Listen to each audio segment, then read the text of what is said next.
All right. We've got an awesome guest here for you guys. We got Ryan Haines. He is a master photographer. He won't say that, but I got to give a Ginger brother some props there. He does some awesome stuff on Instagram and on the social medias. And he's just a great guy here. But so we kind of came across each other through social media. And then again, I naturally gravitated towards him because of the gingerness, we got to stick together. We're taking over the industry, guys. No, but in all reality, great content, great photography skills, and he's just an average guy like you and me. He's a young guy, like me as well, and we're just enjoying what we're doing. But Ryan, kind of give us in a nutshell, who are you? I am just a first and foremost probably a hunter. That's what I consider myself. I just that's what I live for. Definitely just getting out in the woods and chasing big game. And a photographer. That's kind of what I fell in love with too. So I just try to get out and capture some moments, and really that's who I am to the core. That's awesome. So I guess let's start there. As a hunter, did you grow up hunting? And kind of how did you get introduced into hunting?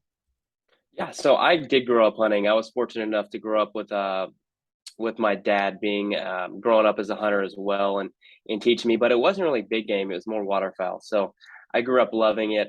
Grew up loving the outdoors, and he showed me a lot from a super young age. Always took me out anytime he could, and things like that. So I'm very fortunate enough. And then when probably around 14 or so, I picked up a bow. I always had a fascination with real tree outdoors, big bucks, and things like that, as far as TV shows were concerned, and I was always fascinated by it. So I picked up a bow and um, ended up shooting and fell in love, and that's kind of where I find myself these days, is just chasing animals with a bow. So That's awesome. but yes, to answer your question, I did grow up hunting in the outdoors. Yeah. So I'm not a big waterfowl guy. I don't know if I just haven't been introduced to it. I know my grandpa talks about how they used to hunt on this certain lake. And whenever we go see the family lake house, it's there you see all the old stands, that they take the boat out to and out in the middle of the lake. And I just never really got into waterfowl hunting. I guess, do you still waterfowl hunt, or has that kind of faded out for chasing big bucks? So when I started getting serious about chasing deer, probably 2015 or 2016 or so, I started really taking it serious. I put waterfowl on the back burner.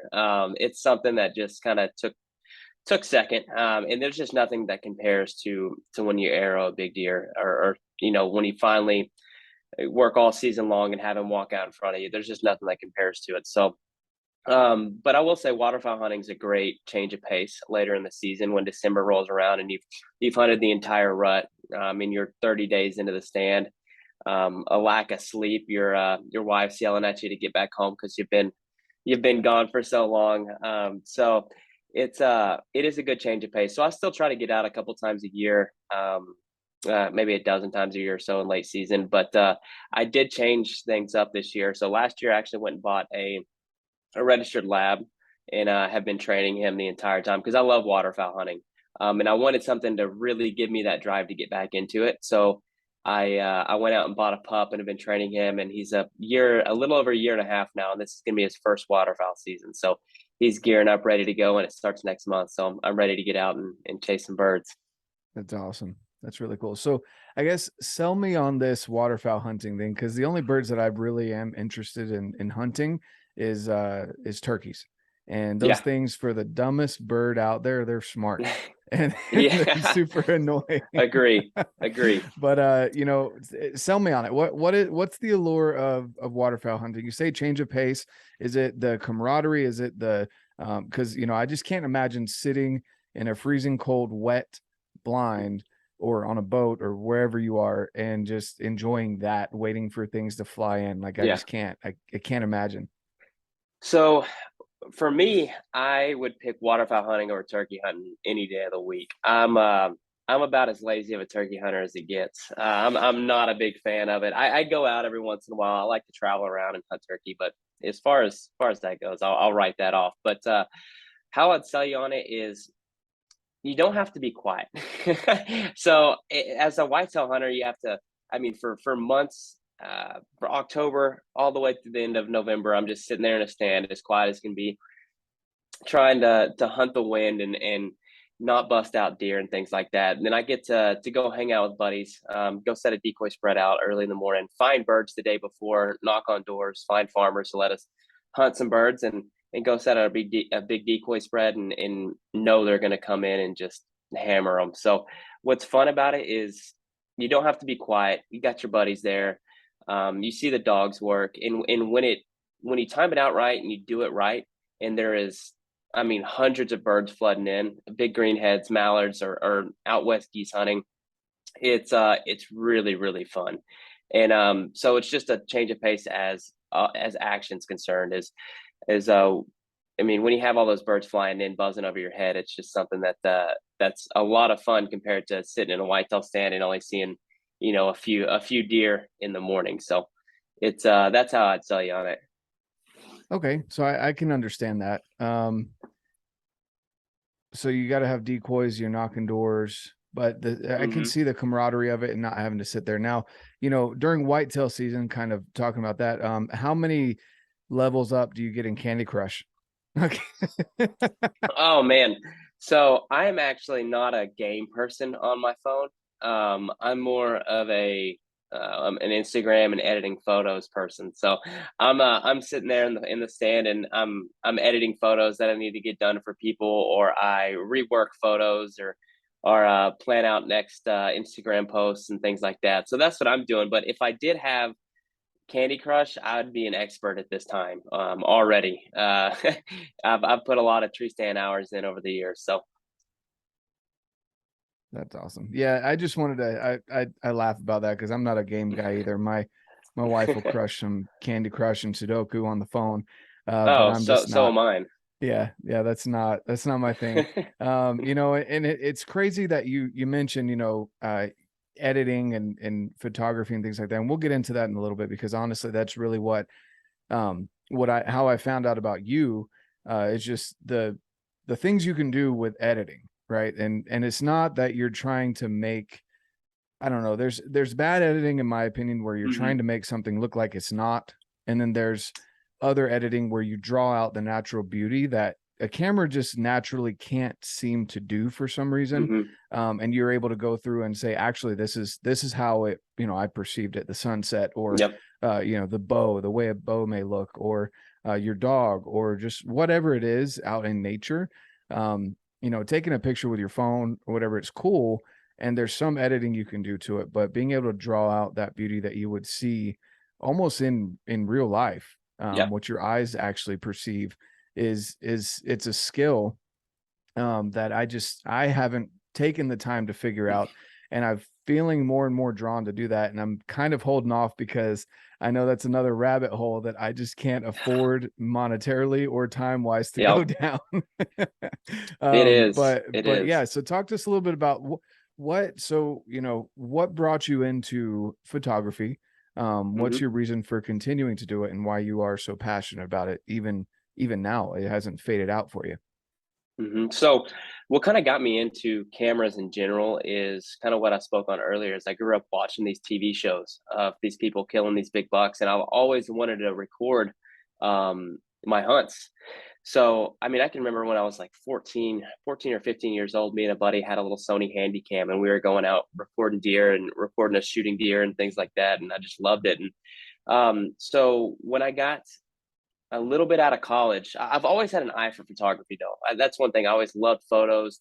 I always loved how people edited photos and things like that. I just never did it. And I'm like the type of person that when I dive into something, like I go full force in it. I mean, I'm dumping all my money into it. I'm doing everything to try to get where I want to be. And honestly, that's not really the approach people should take, because there's a lot more after I found out that I could take a $200 camera and do a lot of the same stuff that someone with a $3,000 camera can do. It's not really the camera that's going to do it. It's the experience and the eye and how you take those photos. So for people out there, don't just go and do what I did at the beginning and just put all of your money into one camera to begin with. Don't do that. But getting back to that, I would say that I just ended up, like I said, just diving down the rabbit hole. I got a camera and started primarily wanting to video hunt. But then I found out shortly after that I hated video editing, and I liked photos much better. So I just started tinkering with Lightroom, editing photos, going back and editing more photos, and just over time, I guess it's been probably 4 years now that I've been in it. I seem to keep getting better and better, and that's kind of what it's all about, is just progressing. There's things that I edited 6 months ago that I look at now and I'm like, wow, that was terrible. So it's like it's a never ending game of how you want your photos to look, how you want your work to look, and progressing in photography. Yeah, no, for sure. That's something that I would agree with you on that, just going through and the little bit that I've done, just, I guess, making podcasts look okay on YouTube. And my gear reviews that I put out, I'm very frank with people. Like I don't want to get into editing video. I don't understand how people like our buddy Joel, he just, Yeah. or Whitetail Fit, as the listeners out there may know him. He is, I don't know how he does it, to be honest with you. Like it blows me away seeing the way that he edits, or some of the other people that spend all this time just editing videos. And I'm like, I like the idea of photography. Yeah, I like that there's a story behind it. It engages people in a way that video just can't, because in a video you're kind of telling the story as it is, right? But if Yep. a photo, it seems to draw people in to ask questions like, well, why is this that way, or why is this that way, or what was going on behind the scenes, or and it kind of engages that kind of conversation. That's why for me it's kind of sad that Instagram has gone more towards reels, which is why Hmm. I when I first got back from a mission, flashback about, oh man, what was it? It was almost 9 years ago now. Sorry, that's crazy.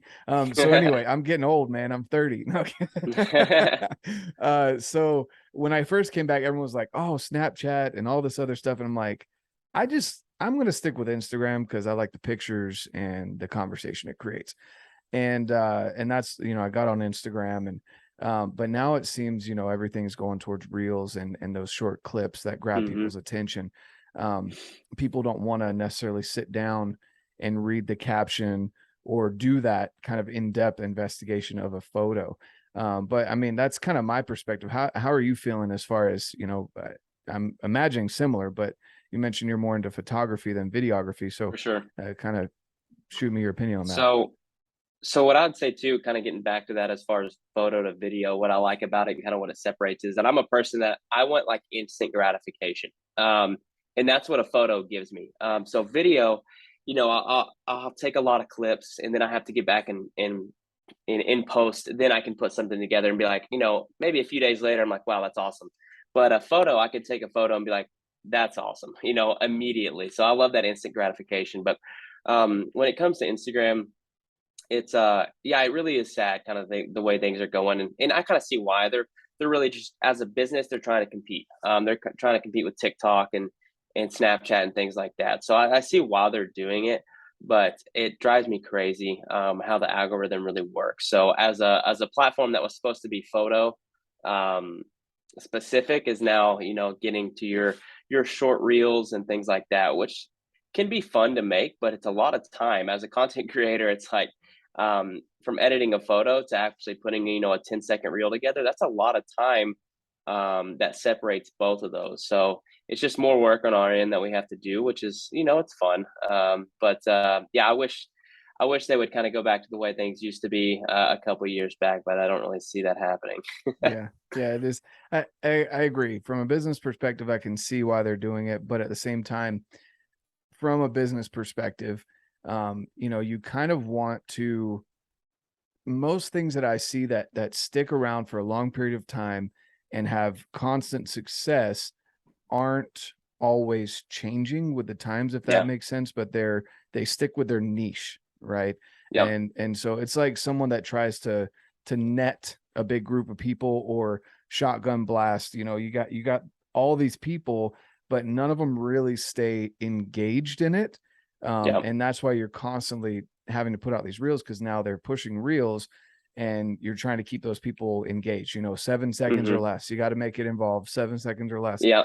And instead of, just having that photography, you can sit down, you could look at it and have a genuine conversation about it, which I definitely prefer. What you just pointed out is actually really funny too, because it's not only that you have to make a reel now, it's like you have to keep it within a certain time frame, because we have such short attention span these days. So it's like, if it's more than 7 seconds, we're swiping through it. So it's funny how things work. But it's changing times, and I think everyone's kind of adapting to them now and finding out what works for them on their page. So yeah, no, for sure. So that's cool. So photography, don't go and buy your, $4,000, $5,000, $6,000 camera. Don't do it to begin with. Yeah, because I'm one of those guys too, man. Like when I got into archery, I need the flagship, because if I'm gonna go into it, I'm gonna go all in, right? I didn't go and buy the starter package. I bought the flagship, and I picked every single piece of equipment that was going on that bow, every single piece of equipment that was going on my arrows. Like, I was probably one of the most annoying people, and they say that over at Wild Arrow now. They're the guy Mark, who's become a really good friend.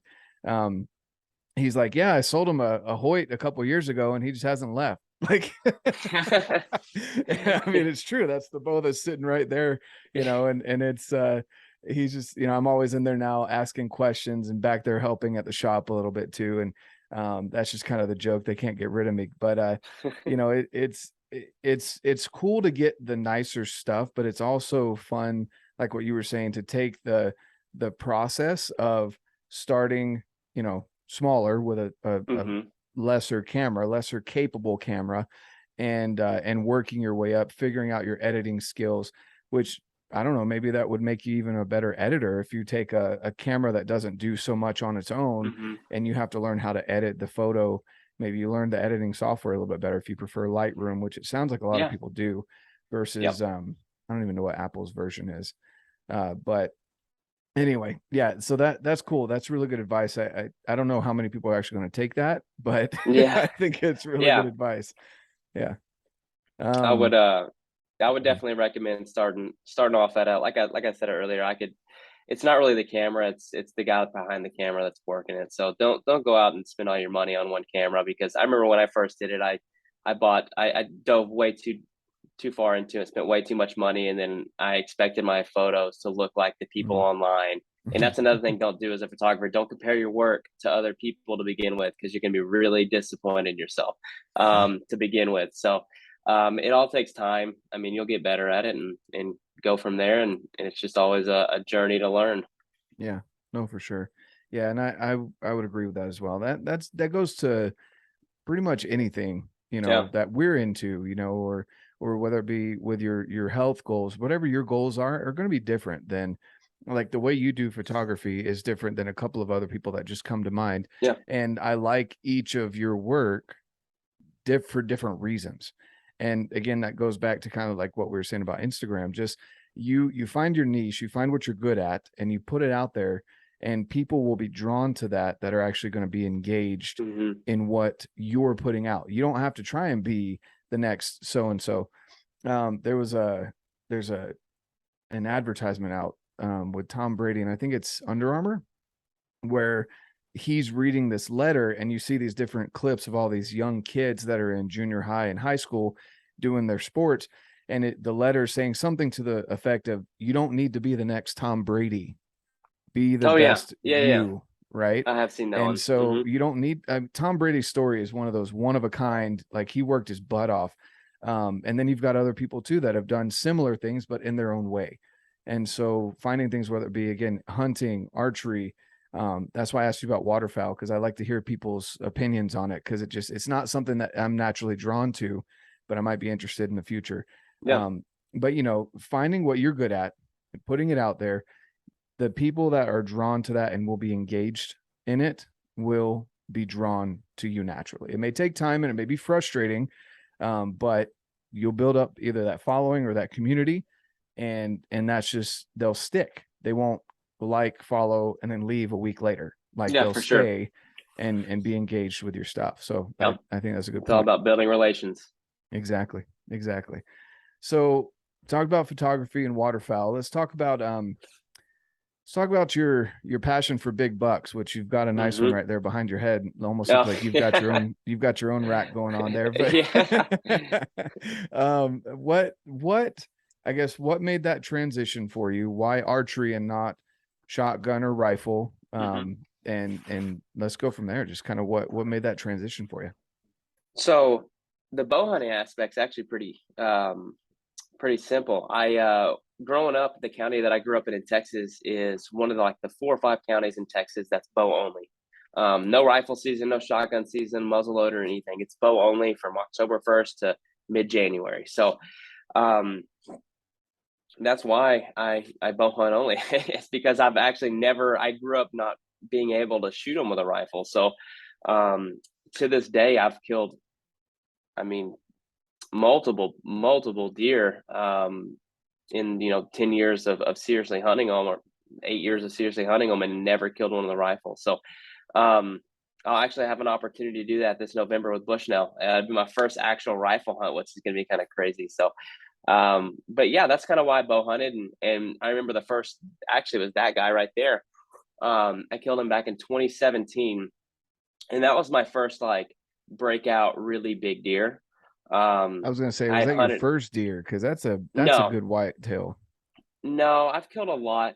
I killed a lot before that, but that's my first big deer. Good. So you weren't ruined And from the first shot. That's good. no, no, that's my first one that I mean, we worked super hard to, we'd actually seen him. Oh, I don't know if did Oh, I you're turn good. my volume off on you? Okay, it said mute, but all right, back to the story. I we'd hunted this deer the year before we had him on camera, and then he never showed back up for the entire year. We thought he was dead, and then all of a sudden I'm hunting his corridor in kind of where he liked to hang out, and sure enough, one November day I look over and he strolls by, and ended up sticking him at 12 yards. So Wow. it's kind of crazy how it works out. Those bucks in the rut, they can disappear for an entire year, and and then come back out of nowhere. So that's kind of what got me really hooked on hunting mature, really big deers. Because after that, I was addicted to it. So now that's what I try to do, is just trying to find those really mature 5.5, 6.5 year old bucks, and getting after them. So this year I'm playing chess with a couple of them. So it'll be a matter of time before I stick an arrow on one of them. But yeah, you can ask away questions, whatever you want. I'm an open book when it comes to big game. That's what I live for. So That's awesome. That's awesome. Yeah. So, for a lot of people that listen to the podcast, they're out west here, and I know it seems a little different. So when I grew up in North Carolina, I didn't really get into hunting because I went once with a guy who, I mean, he was a cool guy and he's a good hunter. I'd say good. He's successful pretty frequently. But I sat in a blind. It was an elevated blind, like a box blind, and it was with a rifle, and there were like 3 or 4 shooting lanes. And for me, so I grew up, I at one point in my life wanted to be a veterinarian. I love animals, and it didn't seem very fair. It seemed very I don't know, like there was a salt lick on one end, there was corn on the other, and there was something else. And I was just like, dude, like if I want to go target, like I love guns, I'll go shoot a rifle out to 1,000 yards. This is awesome. But I don't want to do that on an animal. Like it just seemed off. I didn't like it. And so I stuck to fishing. I love bass fishing, big largemouth bass, top water. That is my favorite between that. And then now I've learned to fly fish a little bit, and yeah. just that top water interaction. I love that. But anyway, coming out west here, I got into rifle, which to me made a little bit more sense because you're shooting, across ridges and stuff like that. It's a little bit more distance. It's a little bit more open. And so now that I've gotten into bow hunting, I could see myself going back to North Carolina or out east or the Midwest and sitting a stand. Now, I've been told you got to have a good book, things like that. Make sure you're able to occupy your time while you're in the stand. But that seems a lot better to me, a lot more, I guess, a lot more fair, but also a lot more. I like the challenge of it. Shooting less than 100 yards with a rifle. It seems like a chip shot to me. Some people may disagree with that, but A bow, on the other hand, you know, you were saying you got to within 12 yards of that guy behind you. And that just like being able to hear them breathing, being able to see them, you know, scraping and doing all their grunts and stuff like that. Like that seems exciting. And Yeah. so tell me, I guess, a little bit more about, first, I guess, how do you keep yourself entertained in the stand? Since we've established you don't do Candy Crush. So how do you keep yourself entertained up there? And then I guess what's maybe, I don't know, give us a good interaction of maybe one of your favorite interactions you've had when sitting in the stand. Yeah. So how I keep myself entertained is like we said earlier, just kind of Instagram, editing photos, things like that. But honestly, it's if if you did your scouting, and it depends on the properties. I mean, there's some public land that I've been out and hunted and not seen a deer, you know, multiple times. But on some of my private pieces, like I know I'm going to see deer. So that kind of keeps me entertained, you know, as it is, because those does will bust you if you move too much. So, but my favorite interaction actually is probably one that happened, and there's been a couple of them, but last year was insane. I was hunting this thick bedding area in early November. Bucks are starting to rut hard, and we'd been getting this one 6x5 on camera. He's an old 6.5-year-old buck, big deer, and we'd been getting him on camera. And so I slipped in one like November day. It was like a 45 for the high. It was misty, rain, nasty. I hung my saddle in the only tree in this little thicket that I could get in, and I had one shooting lane. I mean, it was little bitty shooting lane, and probably an hour before dark, I hear some does running through. Does start piling in, and then I hear some grunting. And this is like just imagine like a really thick briar patch is all that I'm in. A whole bunch of briars, thorns, and then some oak trees. And so I can hear this buck grunting from my left, but I can't see him because it's that thick. And then finally he runs through this little bitty opening I have, and he's chasing does like crazy. So another like 20 minutes goes by, and then 30 minutes goes by, and finally it's like 10 minutes before dark. And I've seen this buck a couple times just running these does, but he never stops, and I don't have a shooting lane anyway. So he runs behind me, and I'm thinking he's going to get my wind. And then I look back, and there's the neighbor's fence, and then there's one little trail that they hop over. And it so happens that the trail comes right next to where I hung my sticks to get up the tree. So I look back, and sure enough, he's there on the other side of the fence at like 15 yards. And he jumps over the fence. And I actually had to turn. I'm in a saddle, and I'm on my platform. I had to turn completely backwards. And by the time I drew, he's walking down this trail, and he's at 1 yard. I shot him straight down. I actually had to be conscious. When I drew back, my arrow was actually coming off of my rest because it was such a steep angle. So I actually had to aim back a little more. And at the time, I was using a Garmin Zero rangefinder sight. So like I ranged him out of habit.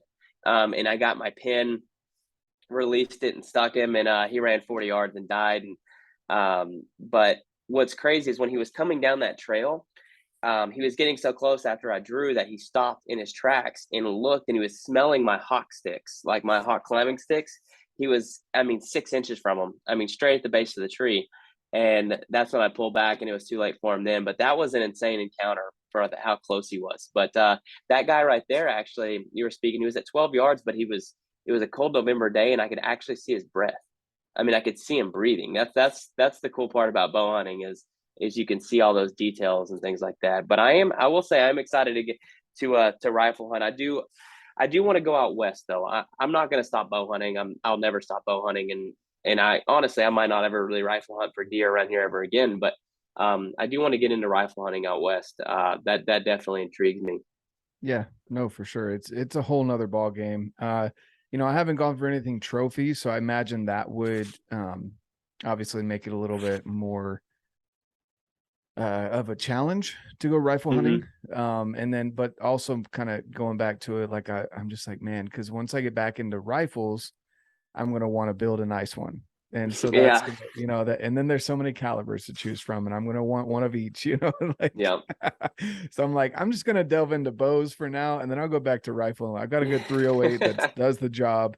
But yeah, I just, it's a whole different ball game when you get to sit, and watch these animals, and, it's, I don't know how else to explain it, but that's a big allure for me for bow hunting is you may see them off at a distance, and it's cool to see the animals off at a distance, but when you get to be that close to them that you can hear them breathing or see them breathing or grunting or whatever weird sounds they make, hear them walking past you, there's times like what you were saying where you can hear them. Like I was sitting up, this was a couple weeks ago, and we were bow hunting deer just up here above our homes on the mountain, and the stuff was so thick that my buddy was in it. I could see him, I could see the mule deer, and it wasn't anything big. It was a little 3-point, but I could see both of them, and it looked like they were maybe 15 yards apart.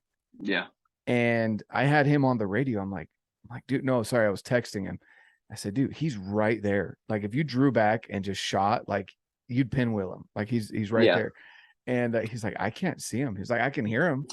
I can't see him.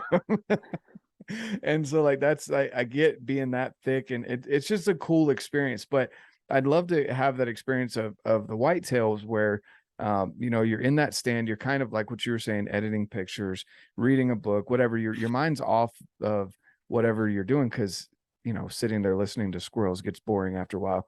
And you just want to arrow all of them.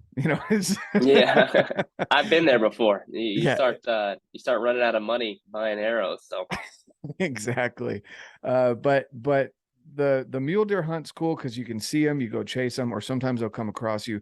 But the idea of going from 0 to 100 is kind of that whitetail deal where you're sitting there and you're not really focused on it because there's nothing going on, and then all of a sudden he's there. And that's what they do, man. Those big mature whitetails know how to slip up to you. I mean, 2 years ago, this is kind of what I think of. I was chasing this buck that I'd actually backstrapped the year before. I backstrap shot him, and he ended up living, but he was a smart old buck, and he all these deer came from my left. I was hunting this food plot that I'd planted, and I was in this cedar tree, and this big cedar tree, probably like 15 feet up, and I could hear every single deer funnel in, and I knew where they were coming from, and sure enough, every single one of them came in. I could hear them walking, and they'd walk 10 yards to my left and then go feed out in the plot.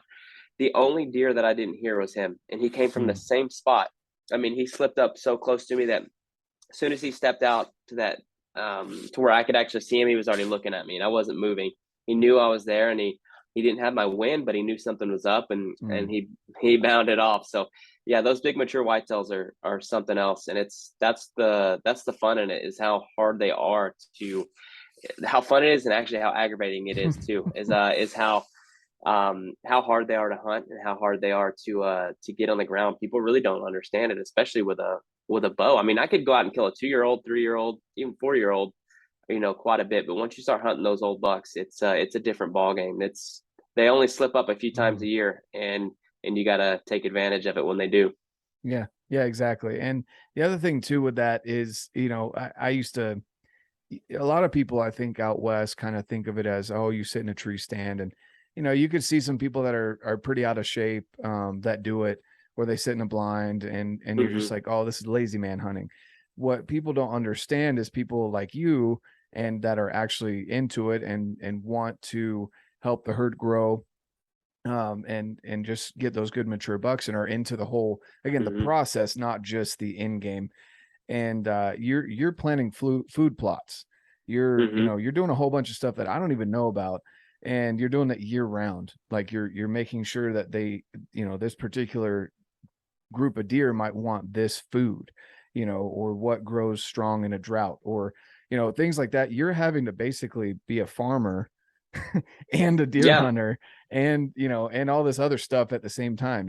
It's crazy to me, but it takes a lot of work, and I've got a lot of respect for it now that I've learned a lot more about it. My first experience being that sitting in an elevated box blind with a rifle was kind of like, yeah, what's this about? Yeah, right. And that's completely but now that I've hunting. learned more about, oh, go ahead.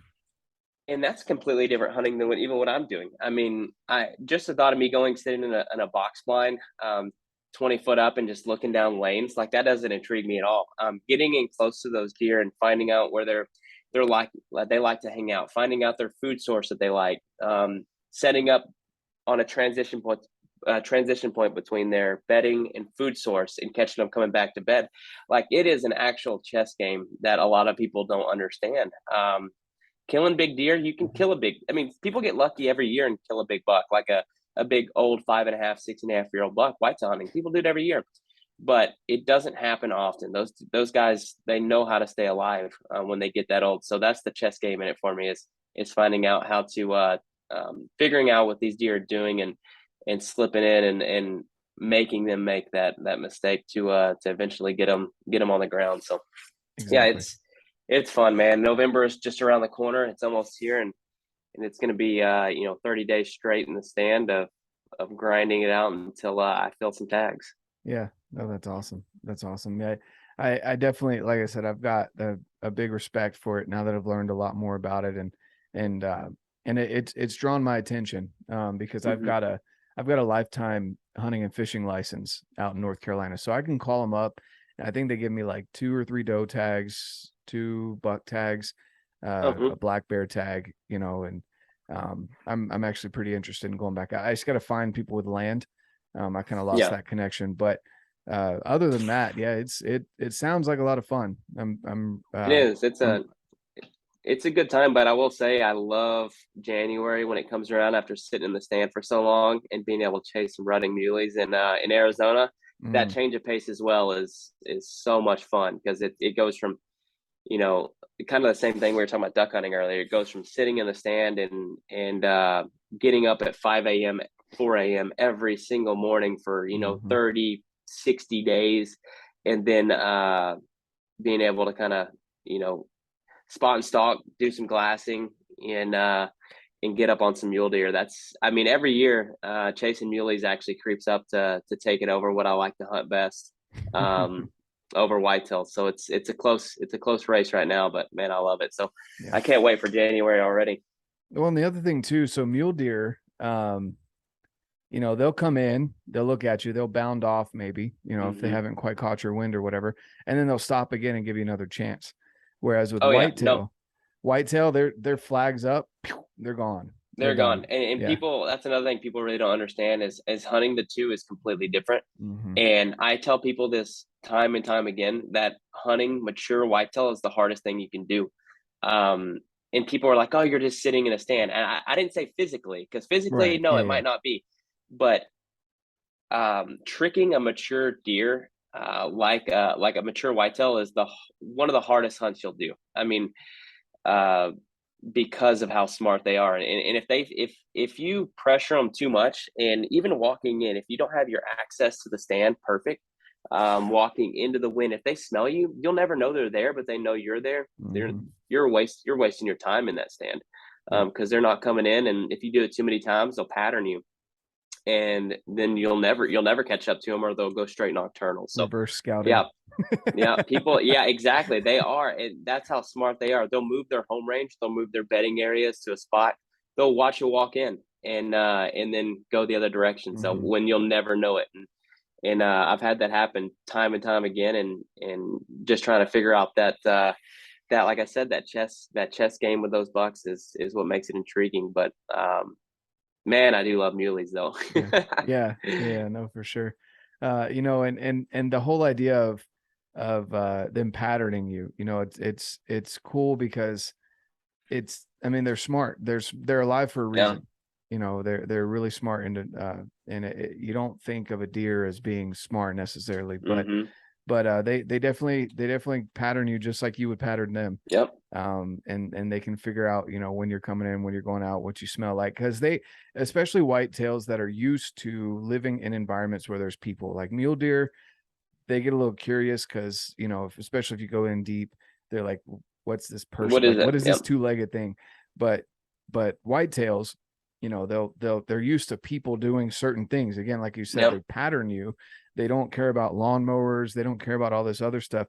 The moment you step 10 feet into the woods, they're like, hold on, what's he doing? And they know that. They know that they can tell the difference between danger and not. And it's what's crazy is I know people in Kansas who are farmers, who will go out and they're harvesting their corn, And if they wanted to, they could shoot a 200-inch deer every single year, because Off the that tractor. they can, because that big mature deer doesn't associate danger with that farmer, because he sees them every single day.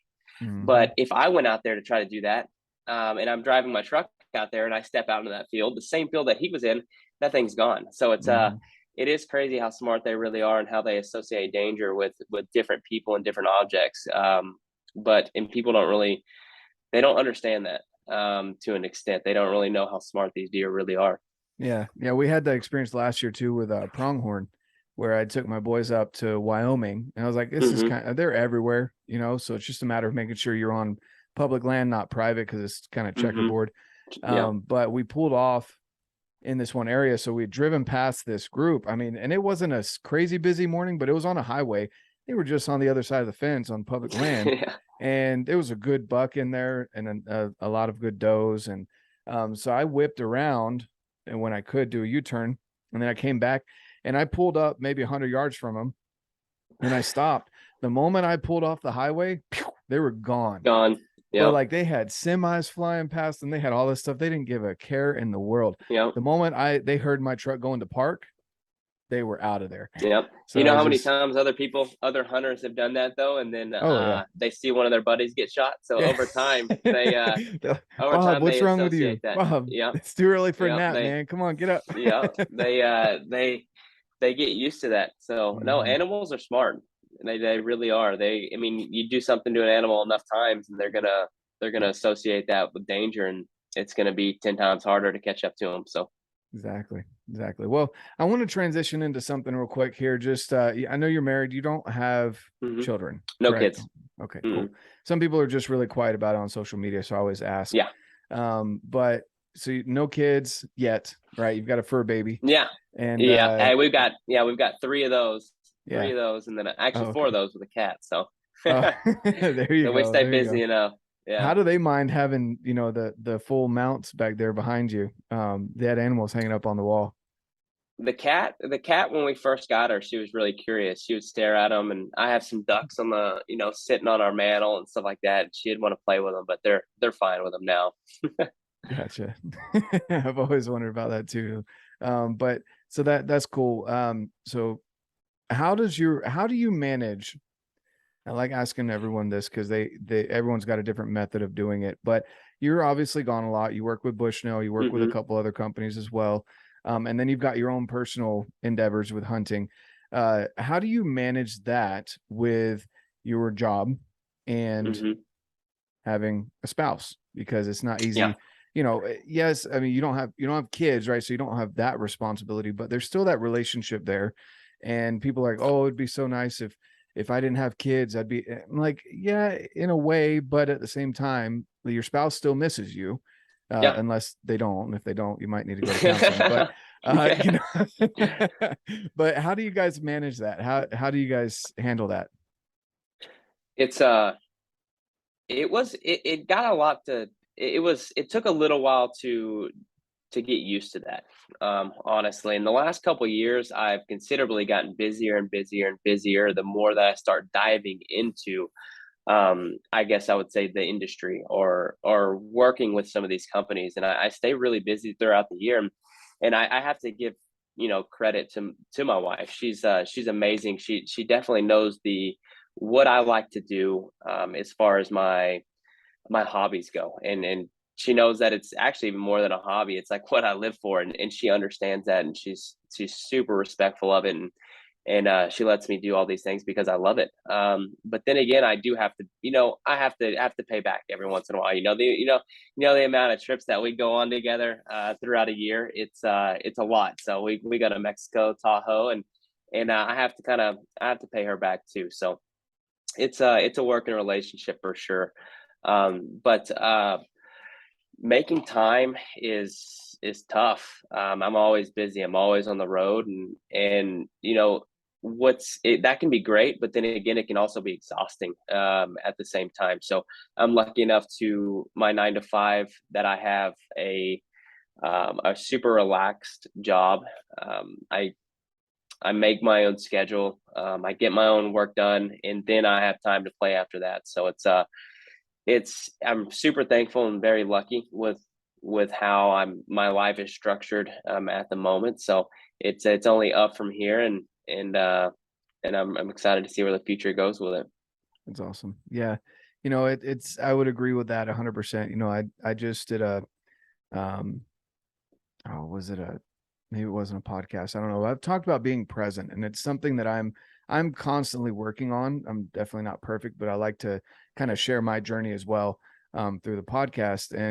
And so being present is key, kind of like what you're saying, putting those deposits back in after you've withdrawn so much with being gone. Hmm. You know, if you came home and you were just constantly like, if you went out, you know, with your wife on a date or on one of these trips and you were just on your phone all the time, you know, that probably wouldn't be a deposit. That would still be Yeah, withdrawing, yeah, or even just kind of neutral, you know, if anything. And so I like that you were saying that, you know, you get your work done, you make sure you have those trips, you have that time with your spouse, and then she also understands you. There's no like sneaking around it or dropping it on them the morning of, like, hey, I'm going to go hunting, yeah. you know, making them feel bad to say no. You know, it's open communication, and that's definitely key. It's, you know, something I'm constantly working on, because Yeah, and we all are. We yeah. all are. Oh yeah, exactly. Um I don't think we as men are generally more, or as observant as women, or we choose not to be sometimes. When you know, whenever we notice us being gone for a long time and it might be wearing on them a little bit, we're like, ah, but one more day. Yep. Right? Yeah, and I will say whitetail season's tough because I am in the stand usually, especially when November comes around. I'm in the stand every morning and every evening. So I'll have the middle of the day that I get my work done, but it is tough. It can strain a relationship every once in a while. So you gotta have them. A strong woman definitely puts you in your place every once in a while and tells you how it is, and that's what she does. And I'm actually thankful for it. And Yeah. and it's no, it's going good though. And I know at the big people ask me this question all the time because I am gone a lot.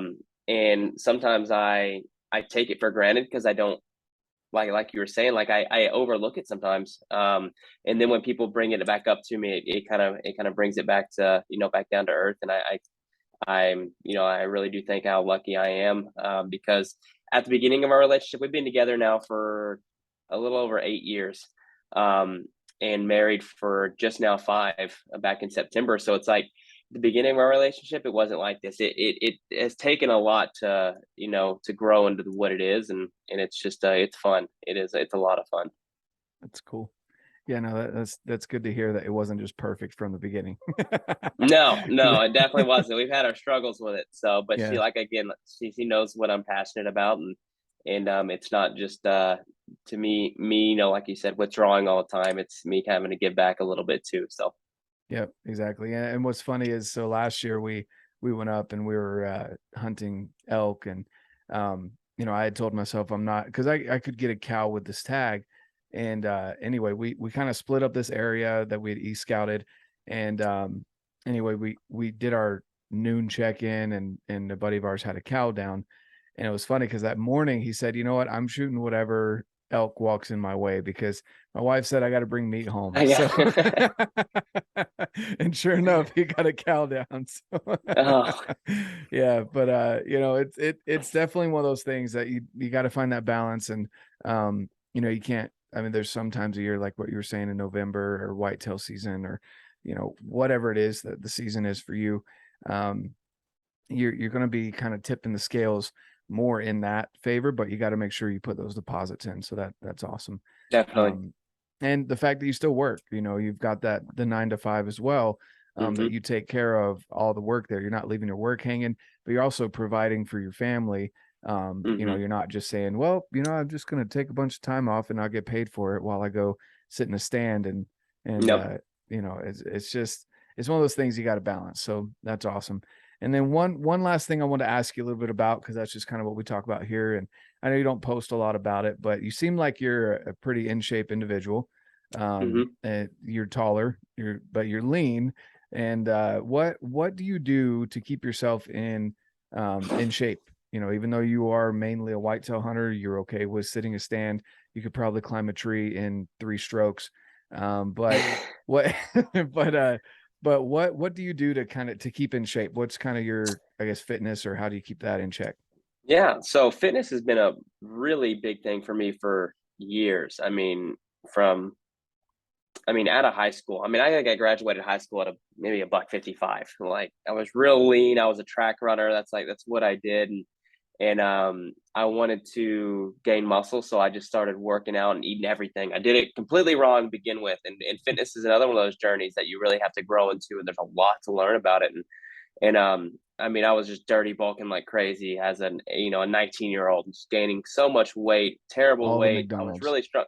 I was eating everything. And it made me realize in college, once I met some people and we started taking it serious and learning how to diet and how to what to eat and how to track your macros to really hone in your potential for what your body really has. And man, I love doing it, but again, my fitness, especially in November, is kind of put on the back burner.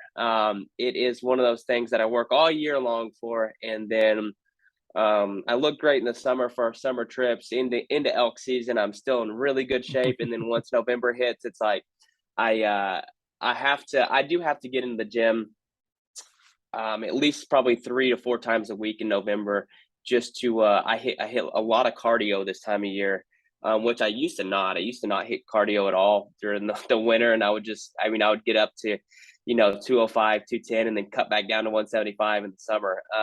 But I do hit a lot of cardio now, just one, because it's healthy, and two, because if I don't, then I will gain a considerable amount of fat and put on some fluff that I don't really need. That makes it. I've noticed as the older I get, it's the harder it is to come off. And I'm 28 now, so it's like every year it gets harder and harder to get that extra last 5 pounds off of me. Yeah, I would say fitness is a really big thing for me. But except for November, like I was saying, it's one of those things that just I have some priorities, and getting a big buck is over that. But as far as fitness goes, I like to lift heavy. I definitely like to lift heavy, and I incorporate a lot of stretching as well into it, and just staying mobile is really important to me, and staying healthy, overall healthy, is important to me, Mhm. because I want to be doing these things late into my God willing, into my late 60s, early 70s. I'd love to be doing this kind of So stuff. And that's it, man. You don't want to um be up in that tree stand at 100 years old. man, I think I'm tapping out and just watching some other young people do it at that point. Oh, But you're gonna be the old guy at camp. That's what it is. You're gonna be yeah, like, I'm gonna be the oh, let camp me tell you cook, about this 14 yeah. point whitetail that walked past me. Yeah, that's gonna be me. Hopefully that is me someday. But no, I do it because I want to be doing this for the next 40 years. So that's kind of what keeps me motivated. That's awesome. Yeah, and again, going back to kind of the people that follow you is more the photography and getting to see Hmm. the archery and the hunting, which again I didn't even bring up, and we're running out of time here, but congratulations on your bull, man. You did awesome out Thank there you. in Colorado. Yeah, thanks. Hopefully that good fortune rolls through November and you're able to get the bucks that you're looking for. But you don't post a lot of fitness. I figured you do, because anyone that meets you or even looks at your pictures, you're taller, leaner, and most people aren't naturally that way into their adulthood. You may Hmm. have that through high school or whatever, but most people don't stay that way unless they do some kind of fitness. So it's good to Yeah. know that I wasn't guessing wrong on that. So, but yeah, that's awesome. I think it's key for anyone to understand, like, if you want to continue pursuing your passions, even if you're looking at it like, well, I'm just sitting in a stand, why do I need to, or I've got a cart, I don't need to drag the deer out or whatever, Hmm. that's cool. But how long do you want to be doing that? Do you want, Yeah. to possibly be your last year? We don't want that. Yeah. And controlling what you can control, which in this case is the fitness, the fact that you're noticing, that you were doing dieting wrong a little bit there. Oh yeah. And that you're noticing that it's taking a little bit more time to lose the weight that you want to lose. You've changed that up. I was going to say twisted it up, changed it up, to where you know what works for your body. And so Yep. that's definitely key. I think most people that are successful consistently, and it even contributes to you being able to sit in a stand or in a saddle, right? Oh yeah. Having good blood flow. People don't think about Mm-hmm. that, but you could cause clots and things like that if you don't have a good Yeah. cardiovascular system. Sitting for a while can cause issues. So anyway, I just think that's cool. I love seeing someone who's mainly a whitetail hunter, that is into fitness as much as you are, and that you apply that. So that's awesome. And going back to it, guys, Ryan, if you haven't checked out his stuff yet, he killed an awesome bull in Colorado. He did a great job there. And you've had some really good hunts this year. So hopefully that rolls through to November for you. Yeah, we're praying. Hopefully we do. I think we will. We put in a lot of time and effort into this season. So I think the good fortunes will roll over and we'll be arrowing a couple bucks here in the next couple months. That's awesome, man. Well, we're rolling up on an hour here, so I don't want to keep you too much longer. But where can people find you? And Yeah. if you want to leave some parting words of advice to anyone, or whatever you want to say for the listeners. Yeah, I just want to tell everyone that hopefully they have a good year out in the woods or whatever endeavors that you take on this remaining of the year and hit 2023 strong and hopefully everyone's health and everything is good to go, and you and the fam, hopefully you guys have a good trip out to California here soon. But you can find me on mainly Instagram. I really don't do too much else. I do some YouTube every now and then, but at Ryan Haines, Haines for those listening, or One Shot Outdoors. So that's mainly where you can find me. Awesome. And I'll leave those links down below, guys, so you guys can find them with a quick little click. You don't have to go look them up. Yeah, well, appreciate you being on, man. Thanks so much. And Yeah, I hope appreciate you you have guys. like I said, a great season. And as I always say, guys, live your life and love it.